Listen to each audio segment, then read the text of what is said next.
Hello everyone, Arthur here wishes you a prosperous new year. I hope you are doing well.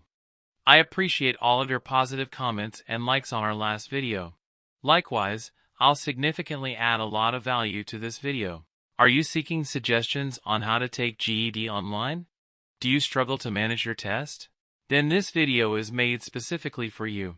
However, before we continue, please like, share, and press the bell icon to receive notifications.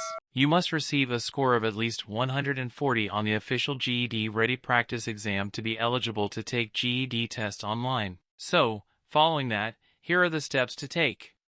After passing on a GED Ready Practice, you will register with the GED testing service to arrange your online exam within 60 days. Check the requirements for the online GED exam.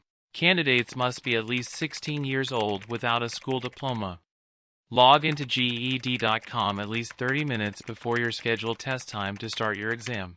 Finally, take GED test online while being monitored by online proctor monitors. Please like and share this video to assist online students in finding the best solution to their problems.